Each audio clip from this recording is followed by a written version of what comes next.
බොන්සයි කලාවේ රීති එසේ නැතිනම් මාර්ගෝපදේශයන් සාර්ථක බොන්සයි නිර්මාණයක අඩිතාලමයි.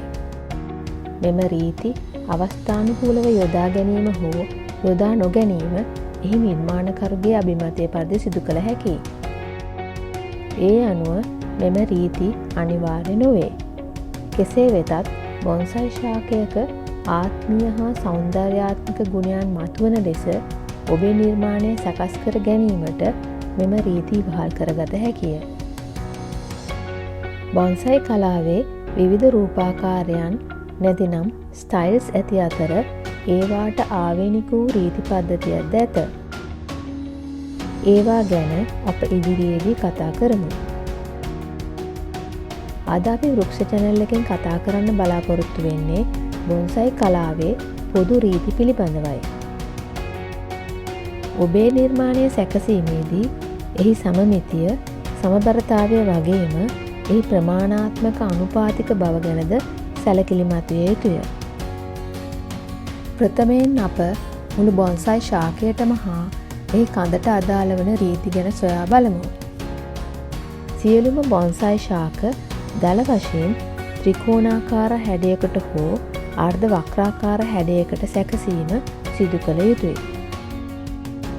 සෑම බොන්සයි ශාකයකටම ඉදිරිපස පෙනුමක් එහෙම නැත්නම් මුහුණතක් තිබිය යුතුයි. නරඹන්නන්ට ශාකයේ හැඩතල හා එහි කලාත්මක බව උපරිම ලෙස පෙන්වන කෝණය සහිත පැත්ත ඉදිරි පෙනුම ලෙස යොදාගත යුතුයි. බොන්සයි ශාකයේ උස දල වශයෙන් කඳේ පහළ විෂ්කම්භය මෙන් 6 ගුණයක් පමණ විය යුතුයි. ශාකයේ කඳ ගසේ මුල සිට ක්‍රමයෙන් සිහින් විය යුතුයි. ඒ කියන්නේ හොඳ ටේප එකක් තිබිය යුතුයි. රිවර්ස් ටේප එකක් නොතිබිය යුතුයි. කඳේ වක්‍රවීම් නරඹන්නා දෙසට යොමු නොවිය යුතු අතර මෙය පිජන් බ්‍රෙස්ට් කියා හඳුන්වනවා. එය ශාකය අවලස්සන කරවයි. දුන්නක් ලෙස නැවී ඇති කඳක්ද නොතිබිය යුතුයි. එසේම සිග්සැග් ලෙස නැවීම් ඇති කඳක් සුදුසු නොවේ. කඳක එස් හැඩති වක්‍රවීම් කඳ පුරාම ඒකාකාර ලෙස පිහිටීම බොන්සයි රීතිවලට පටහැනි. ඵල හෝ පුෂ්පධර්ණ බොන්සයි ශාකවල ඒවා කඳට සාපේක්ෂ ප්‍රමාණවලින් යුක්ත වීම එහි සුන්දරත්වය තීව්‍ර කරවයි. අපි දැන් බොන්සයි ශාකයක අතුවලට අදාළ වන රීති කීපයක් හඳුනා ගනිමු. ශාකයේ අතු පැන නැගීම ආරම්භ විය යුත්තේ කඳේ මුළු උසින් 1/3 පමණ උසකින් විය යුතු අතර ඊට පහළින් පොළවට ආසන්නයේ අතු ඉවත් කළ යුතුයි. පළමු, දෙවන හා පිටුපස වශයෙන් ප්‍රධාන අතු 3ක් හඳුනාගත හැකි විය යුතු අතර ඒවා දකුණට හෝ වමට සහ පිටුපසට විහිදී තිබිය යුතුයි. ඒවා සමාන පරතරයන්ගෙන් ඈත් වී ඇත්නම් වඩා සුදුසු වන අතර එමගින් ශාකයට හොඳින් ආලෝකය ලබා ගැනීමට හැකිවේ. පසුපසට ඇති අත්ත නරඹන්නන්ට දර්ශනය විය යුතුයි. එය තුළින් ශාකයේ ගැඹුර දර්ශනය කරවයි. ශාකයේ පහළ සිට ඉහළට යෑමේදී එහි අතුවල මහත ක්‍රමයෙන් අඩු වී යන ලෙස පිහිටිය යුතු වන අතර අතු අතර පරතරය ඒ කියන්නේ පර්වයන්හි උස ක්‍රමයෙන් අඩු විය යුතුයි. එසේම අතු අතර අවකාශයන් පිහිටීමද වැදගත් වෙනවා.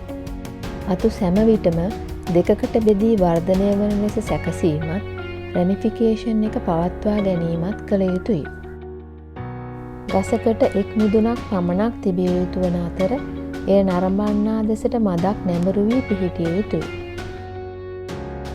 කඳේ පාදෙන් පැන නගින කුඩා සකර්ස් එහෙම නැත්නම් නොටියාවන් නොතිබිය යුතුයි.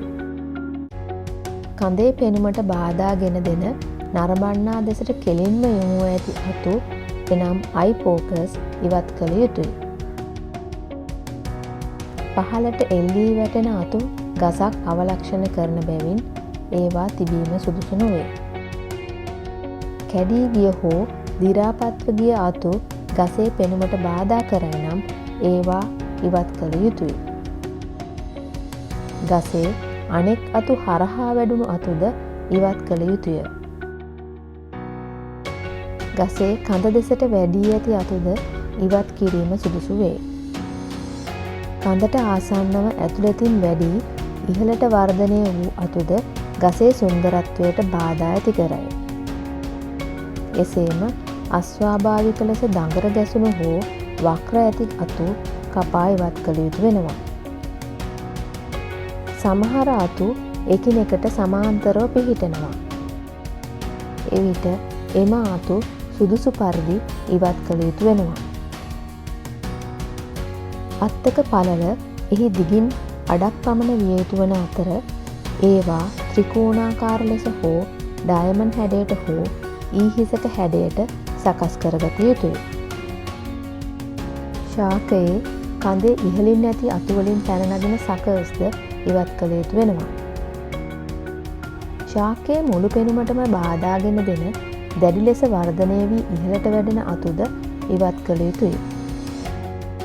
ශාකයේ කඳේ එකම උසකින් හටගන්නා කුරුස හැඩයක් ඇති කරවන අතුද සුදුසු පරිදි ඉවත් කරගත යුතු වෙනවා. කඳේ ඉහළින් පැන නගින අනෙක් අතුවලට සාපේක්ෂව මහත අතු ඇතනම් ඒවා ඉවත් කර ගැනීම සුදුසුයි. එකම ස්ථානයකින් අතු කීපයක් හටගන්නා විට සුදුසු අත්ත පමණක් ඉතිරි කර අනෙක් අතු ඉවත් කරගත යුතු වෙනවා. කඳේ වක්‍රවීම් වලට ඇතුල් පැත්තෙන් පැන නගින අතු එහි පෙනුමට බාධා ඇති කරන බැවින් එම අතු ඉවත් කළ යුතුයි. ඊළඟට අපි මුල්වලට අදාළ වන රීති ගැන සලකා බලමු. ගසේ පාමුල රූට් ෆ්ලෙයා එක හොඳින් වර්ධනය වී තිබීම වැදගත් වන අතර මුල් හොඳින් වැඩි විහිදී තිබිය යුතුයි. මුල් එකක් මත එකක් හරහා යන ලෙස නොතිබිය යුතුයි. අස්වාභාවික ලෙස වර්ධනය වී ඇති මුල් ඉවත් කළ යුතු අතර කෙලින්ම නරඹන්නන් දෙසට විහිදී තිබෙන මුල්ද ඉවත් කළ යුතුයි. මුල් දණහිසක හැඩයට පොළවෙන් උඩට මතුවී නොතිබිය යුතු වන අතර මුල් සහ පස් අතර හිඩැස් තිබීම සමහර රූපාකාරවලට නුසුදුසු වේ. ශාකයේ මුල් කඳට සරලන විශාලත්වයෙන් යුක්ත විය යුතු අතර විශාල කඳකට කුඩා මුල් නොගැලපේ. අවසාන වශයෙන් බොන්සයි ශාකයක් බඳුන්ගත කිරීමේදී සැලකිය යුතු රීති ගැන සොයා බලමු. ඔබ යොදා ගන්නා බොන්සයි බඳුනේ උස ශාකයේ කඳේ පළලට සමාන විය යුතු වන අතර එහි දිග ශාකයේ උසින් 3/2 පමණ විය යුතු වේ. ශාකයේ උසට වඩා පළල වැඩි අවස්ථාවක බඳුනේ දිග ශාකයේ පළලින් 3/2 පමණ විය යුතු වේ. ශාකයේ සිටුවීමේදී එය බඳුනේ මධ්‍ය රේඛාවෙන් පිටුපසට වන්නටත් මධ්‍ය ලක්ෂයෙන් දකුණට හෝ වමට බරවන ලෙසත් ශාකය ස්ථානගත කළ යුතුය. බඳුනේ ගැඹුර අඩු අවස්ථාවකදී ශාකය මදක් ඔසවා සිටවිය යුතු අතර එම උස බඳුනේ උසට සමාන හෝ මදක් වැඩි උසකින් විය යුතුයි. අප කලින් සඳහන් කළ පරිදි විවිධ රූපාකාරයන් නිර්මාණයේදී මෙම රීති අඩු වැඩි වශයෙන් යොදා ගැනේ. බොන්සයි ශාකයක් නිර්මාණය කිරීමට පෙර මෙම රීති ගැන දැනුමක් ලබාගෙන සිදු කිරීම තුළින් ඔබට හොඳ නිර්මාණයක් බිහි කරගත හැකියි. අද වීඩියෝවෙන් ඔබේ දැනුමට යමක් එකතු වන්නට ඇති. මෙවැනි වීඩියෝ පහසුවෙන් නැරඹීමට අදම වෘක්ෂ channel එක subscribe කරන්න. අලුත් වීඩියෝවකින් නැවත හමුවෙමු.